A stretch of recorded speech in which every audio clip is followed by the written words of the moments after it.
I never imagined waking up to find my stepson in my wife's place, only to realize in that moment what had really happened the night before. Every movement, every gesture, it had felt like her. But it wasn't.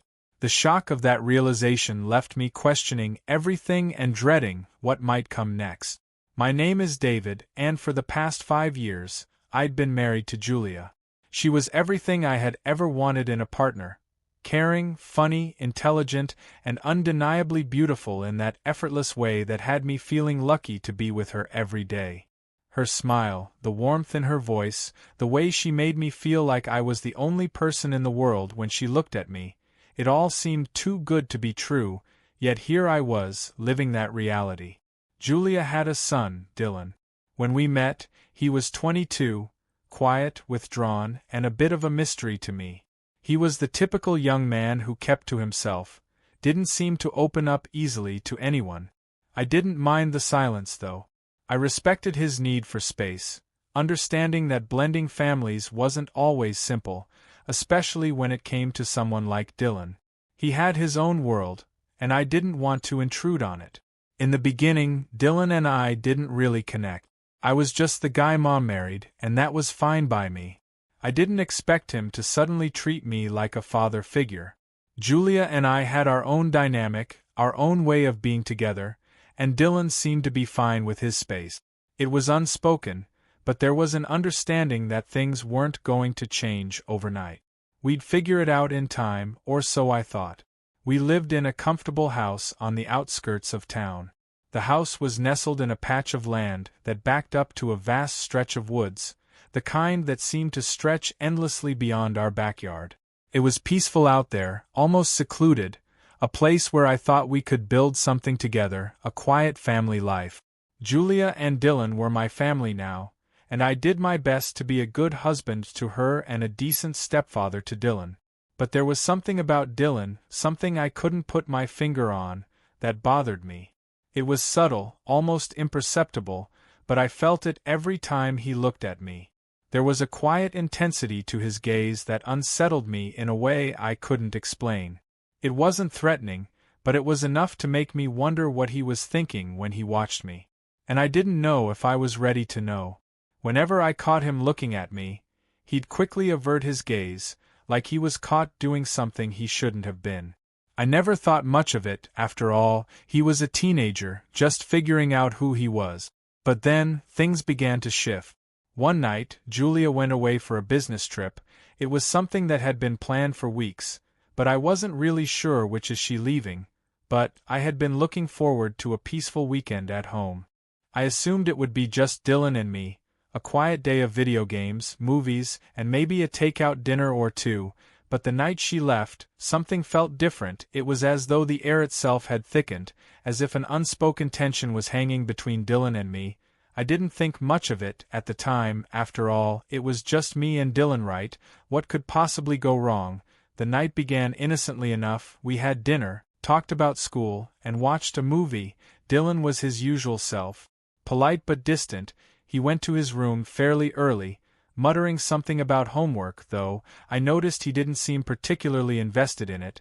I finished up the dishes, set the house in order, and decided to go to bed. It was around midnight when I finally crawled into bed, the sheets cool against my skin. I thought of Julia, assuming she is still here, and drifted off to sleep, but I wasn't prepared for what came next. Around 3 a.m., I woke suddenly. It wasn't a loud noise, but more like an unsettling feeling, like someone was watching me. My room was dark, save for the sliver of moonlight creeping through the blinds. My mind was still groggy from sleep, but my senses were on edge. I could hear the footsteps on the floor, slow and deliberate, like someone was walking carefully through the room. I froze, blinking into the darkness, unsure if I was dreaming, or if someone was actually in the room. My heart began to beat a little faster. It must be Julia, but why would she act like this? The footsteps stopped, then, to my surprise, I felt the bed shift, as if someone had sat down next to me. The presence was heavy, yet the room remained unnervingly still. I opened my eyes, my mind fighting to make sense of the situation, when I felt a warm hand on my arm. My breath caught in my chest, and I stiffened instinctively. "Julia," I whispered, my voice barely audible, but there was no response. I lay there, paralyzed, my heart racing. The hand moved down my arm, gently, cautiously, as if testing my reaction. I could feel the warmth of it, the tenderness that seemed out of place, and then, the softest of lips brushed against my cheek. A kiss, my breath caught in my throat, my mind scrambling to comprehend what was happening. "David," a voice whispered, hushed and gentle. It was a voice I had heard 1,000 times before, but it wasn't Julia's, it was Dylan's. I jolted upright, my heart hammering in my chest, my mind raced, trying to make sense of what was happening there. In the dim light, Dylan was sitting beside me, looking at me with wide, dark eyes. His expression was serious, almost unreadable, yet there was something about it, something that made my skin crawl. I felt both confused and strangely drawn to him. "Dylan, what the hell are you doing?" I gasped, trying to push away this strange sense of unease that was creeping into my thoughts. But Dylan didn't answer. Instead, he leaned closer, his face inches from mine, his breath warm against my skin, and then, without warning, he pressed his lips to mine. The kiss was soft, tentative at first, like he was something, some boundary, some limit. My body stiffened, my mind screaming at me to push him away, to stop this madness before it went any further, but my own body, betraying me, responded. I couldn't explain it, I couldn't control it. The kiss deepened, and I felt the heat of it rush through me, flooding my senses. This wasn't real, this couldn't be happening. I finally managed to break away, my heart pounding in my chest. "Dylan," I snapped, my voice sharp with panic, "what the hell is this? Why are you—" But before I could finish my sentence, Dylan stood up from the bed, his expression unreadable. Without a word, he turned and walked out of the room, leaving me sitting there, wide-eyed and shaking. I stared at the empty door frame, my mind racing, trying to process what had just occurred. I had no idea how long I sat there, just frozen, the events replaying in my mind over and over again. The kiss, Dylan, why had he done that? What did it mean? I had always known there was something strange about him, some quiet intensity, but this was beyond anything I could have anticipated. I tried to convince myself it had been a mistake, a weird, twisted mistake. Maybe he had been sleepwalking, or maybe it had been some sort of misunderstanding, some bizarre impulse he hadn't meant to act on. But deep down, I knew this wasn't over. Dylan wasn't the type to make mistakes like that, and I wasn't the type to ignore them. But this is only the beginning. The next morning, I tried to convince myself it was just a bad dream, a bizarre, twisted nightmare that had somehow seeped into reality. Dylan was just a kid, a confused teenager, surely just acting out in some way. I convinced myself that it was nothing more than that, and when I woke up the next day, I would be able to look at him with the same indifference I always had. But when I opened my eyes that morning, my thoughts were still clouded with the strange events of the night before. I couldn't shake the image of Dylan's face so close to mine, of his lips soft and warm against my own. My body had responded before I could stop it, and that fact made me sick. I went through the motions of the day, making breakfast, getting ready for work, but all the while, I kept glancing at Dylan's door, half expecting him to come into the kitchen and act as though nothing had happened. But he didn't. He didn't come down for breakfast at all. The house felt eerily empty without him. I told myself that he was probably just hiding in his room, embarrassed or ashamed of the night's events. I tried to brush it off, but every time I closed my eyes, I saw that kiss. My mind kept replaying the soft pressure of his lips against mine, and the warmth of his body so close to mine, I could still feel it. I tried to focus on work, but my thoughts kept drifting back to Dylan. The kiss had shaken me in a way I couldn't explain. It wasn't just the kiss, it was everything that came with it. The fact that he had come into my room, the fact that he had kissed me with such intimacy, such purpose. There was no way this was a mistake, it was deliberate, and that realization gnawed at me, a deep sense of unease sinking into my gut. Later that evening, Julia called. She had just finished her work trip, and was on her way home. She asked how things had been with Dylan, and I told her it had been quiet, too quiet. Really, I didn't tell her about the events of the night before. I didn't know how to explain it.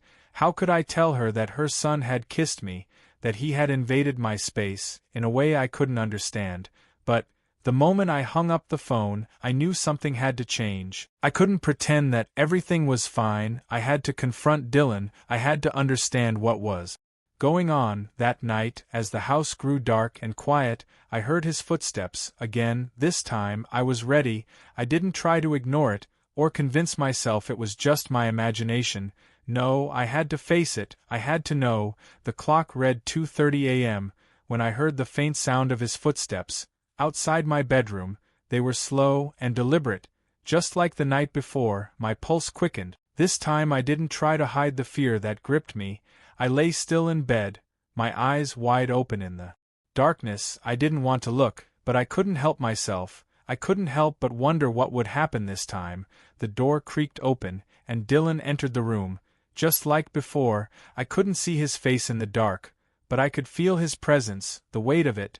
He moved to the side of the bed, and stood there, silent for a moment, just watching me. "Dylan," I whispered, my voice shaking slightly, "what is this? Why are you coming in here?"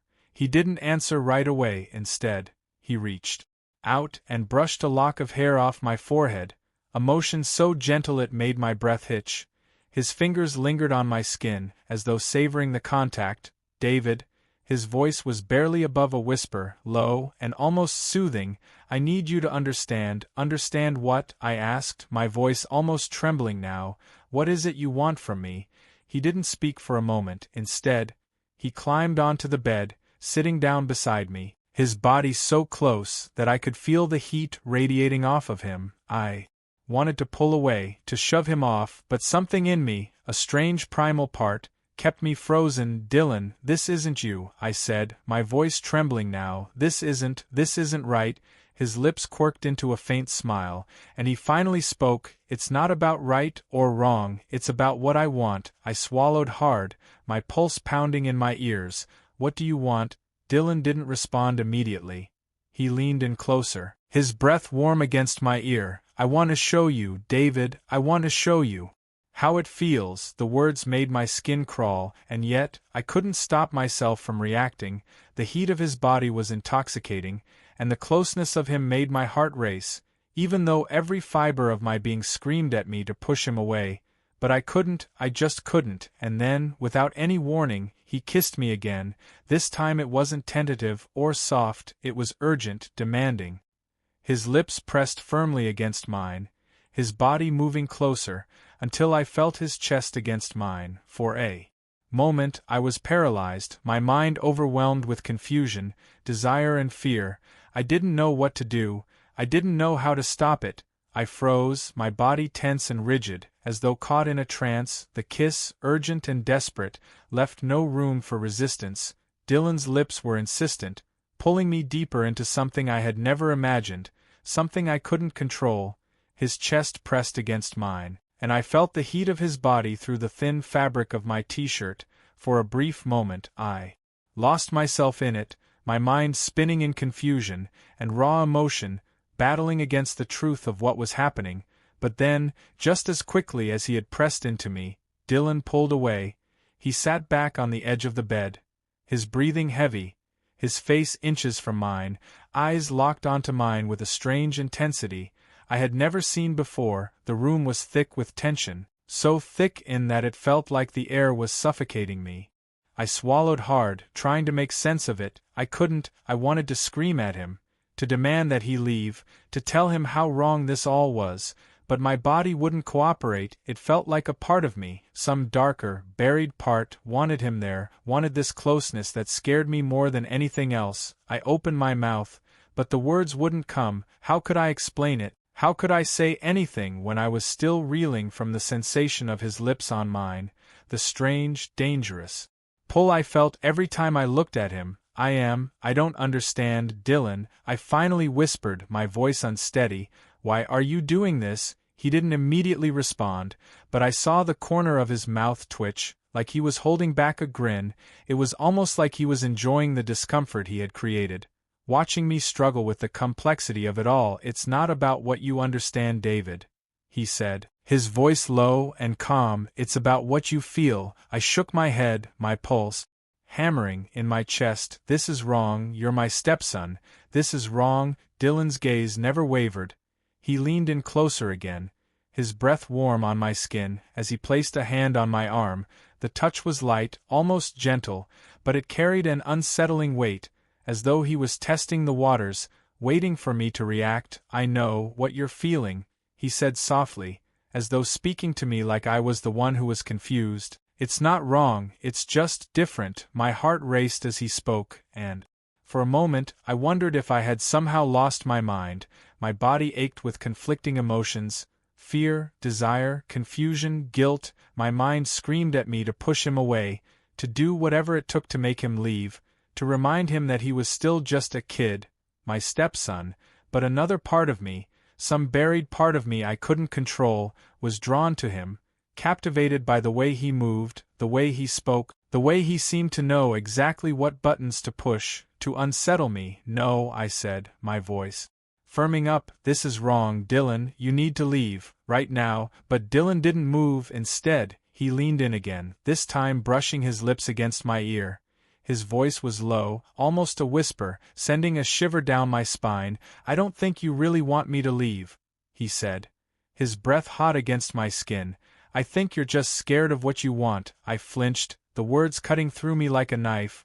He was right, in one sense. There was a fear, but it wasn't fear of him, it was fear of what he was awakening in me, a desire I had tried to bury for so long, a desire I didn't understand, but couldn't deny. Dylan, please, I whispered, my voice breaking, as I finally found the strength to push him away. You can't do this.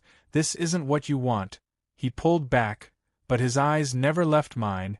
They were dark, searching, studying me like I was some puzzle he was trying to solve.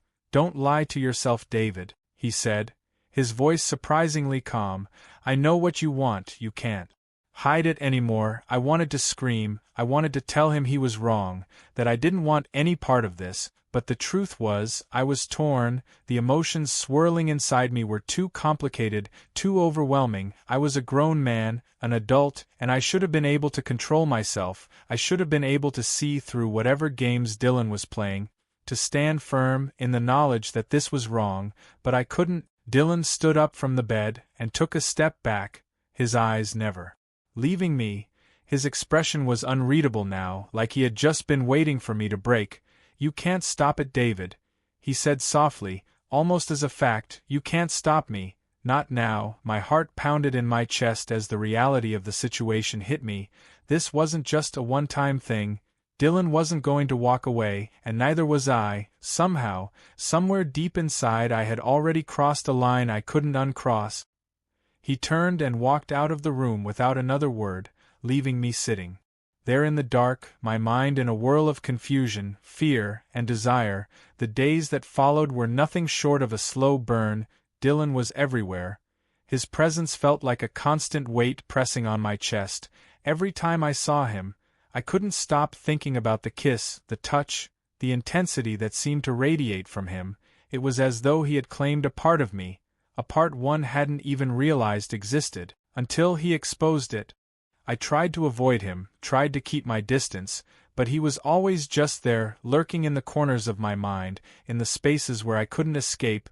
Every time I looked at him, I felt the same pulse of awareness, the same tension, and he knew it. One evening, after dinner, I sat on the couch, trying to focus on the TV, but I couldn't concentrate. The house was quiet, but the silence felt suffocating. Dylan had been unusually distant all evening, not speaking much, not looking at me, but then, after a long stretch of silence, he appeared in the doorways of the living room, his eyes locking onto mine with an intensity that made my stomach flip.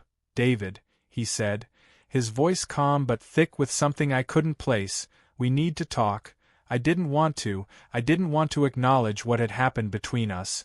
I wanted to pretend it was a mistake, something I could forget, but Dylan wasn't going to let that happen. He was persistent, he always was. I opened my mouth to say something, but no words came out. My throat felt dry, tight with fear, anticipation, and something else I couldn't name. Come to my room, he said, his voice low and inviting, and just like that, I found myself standing up, my body moving before my mind could catch up, my heart pounding in my chest. I didn't know what he was going to do next, but I knew one thing for sure: I couldn't stop this anymore. I had made my choice. It wasn't a conscious decision, at least not in the way I thought. Choices were supposed to be made. It wasn't the kind of thing you can rationalize or plan for, but when Dylan looked at me like that, when he invited me into his world where the lines between right and wrong, between desire and taboo, were blurred, I couldn't stop myself. I couldn't walk away. I stood up, my legs weak, my heart pounding so loud in my chest that it drowned out all other sounds. I wasn't sure if I was afraid or excited, maybe both, maybe neither. All I knew was that I was no longer in control. Dylan didn't wait for me to say anything. He simply turned, his movements fluid, sure, as if he'd already planned this. He knew exactly how this night would go, and somehow, so did I. He led me down the hallway, his presence so commanding that I felt as though I was being pulled along by invisible strings, tethered to him. His footsteps echoed softly on the floor, a rhythm that seemed to match the frantic beat of my heart. When we reached his door, he stopped and turned to face me, his eyes dark and unreadable. "Dylan," I whispered, my voice shaky. I wanted to say more, to ask why, to beg him to stop, but my words felt empty in the face of what was happening. He didn't speak, just reached out and then gently touched my arm, guiding me inside. The room was dim, the soft light of a desk lamp casting shadows on the walls. The air in the room felt different, heavy with anticipation, thick with an electric tension that made the hairs on the back of my neck stand up. I stood there for a moment, frozen, unsure of what to do. My mind screamed at me to turn around, to leave, but my body, betraying me, remained rooted in place. Dylan moved behind me, closing the door softly with a click that seemed impossibly loud in the silence of the room. When I turned around to face him, he was standing so close that I could feel the heat of his body. His eyes locked onto mine with that same intensity, as though he could see through me, as though he knew everything about me, every secret desire I had hidden away. "I don't want to fight this anymore," he said, his voice a low, almost soothing whisper. "You don't have to fight it either." I shook my head, trying to push away the confusion that clouded my thoughts. I had always been the rational one, the one who made the sensible decisions, but now, standing in front of Dylan, none of that mattered. It was like I was drowning in his gaze, in the heat between us, in the quiet desperation that hung in the air. "I don't know what you want from me," I murmured, the words barely leaving my mouth. I was ashamed of myself for even saying it, but I couldn't deny the truth that was lurking in the pit of my stomach. "I want everything," Dylan replied simply. "I want all of you. I've always wanted you, David." The words were like a punch to the gut. I wanted to tell him that this wasn't possible, that I couldn't, no, I shouldn't let this happen. But as I opened my mouth, Dylan reached out and touched my face, his fingers warm and gentle against my skin. The tenderness of it, the way his touch seemed to erase all my doubts, was almost unbearable. "Please," he whispered, his voice thick with something I couldn't place, "or don't make this harder than it has to be." Before I could stop him, before I could even think, Dylan kissed me. It wasn't tentative or questioning, no, this time again it was full of purpose, a desperate urgency that consumed us both. His hands roamed over my chest, pulling me closer, as if he were trying to merge our bodies into one.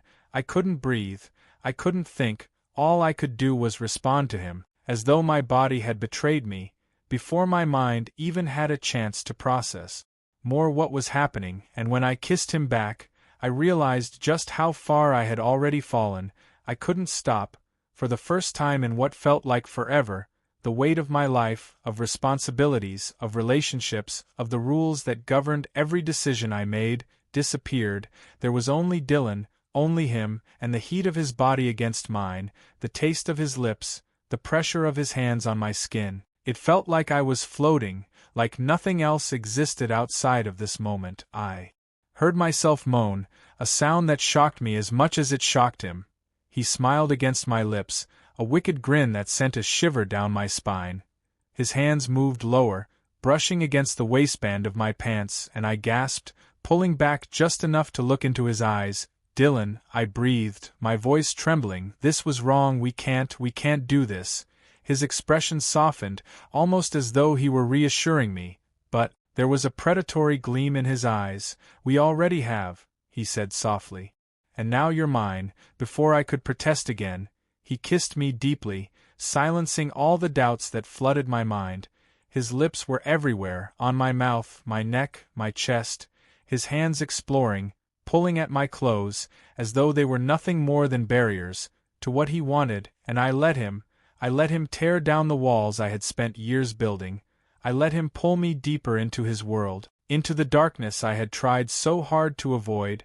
The lines between right and wrong, father and stepson, blurred, until they disappeared entirely. There were only the two of us, only the desperate need to touch, to feel, to lose ourselves in each other.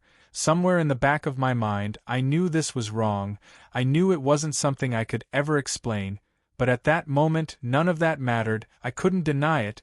I didn't want to. Dylan's hands moved skillfully, undoing the buttons of my shirt, his touch sending sparks of heat through my body. I felt exposed, vulnerable, but, for some reason that made me want him more, he seemed to sense this, his lips curling into a smug smile as he pushed me back onto the bed, his body pressing into mine as he hovered above me. "Don't fight it, David," he whispered, his voice almost a taunt. I didn't answer. I wasn't sure if I even wanted to. I let out a shuddering breath as Dylan's hands roamed lower, and I realized that I was no longer just a passive participant in this twisted game. I was complicit. I was just as much a part of it as he was, and in that moment I knew there was no going back. The next morning, I woke to find myself alone in Dylan's bed, the room quiet and still. The events of the previous night seemed like a dream, a fevered hallucination. I could hardly believe it had happened. The shame, the guilt, every part of me screamed that this was wrong, that I should leave, that I should go back to my old life. But something else lingered, something darker, deeper, a hunger that hadn't been satisfied, that wouldn't be satisfied with just one night. I knew it now. Dylan had made me his, and somehow I had let him. I stood up slowly, my body aching from the night before. I didn't look at the bed, at the empty space beside me. I didn't want to see the aftermath of what I had done. But, as I walked toward the door, something caught my eye, Dylan's eyes, watching me from the doorway. "You won't leave," he said softly, almost as if you were reading my thoughts. I stopped in my tracks, my breath catching in my throat. "You'll come back," Dylan interrupted, his voice sure, unwavering. "We both know you will." And with those words I realized that he was right. I couldn't leave, because no matter how wrong it was, no matter how much it terrified me, I was already in too deep. There was no escape from what we had started, and the game was far from over. If this story resonated with you, don't forget to subscribe to the channel and turn on notifications so you never miss a new story.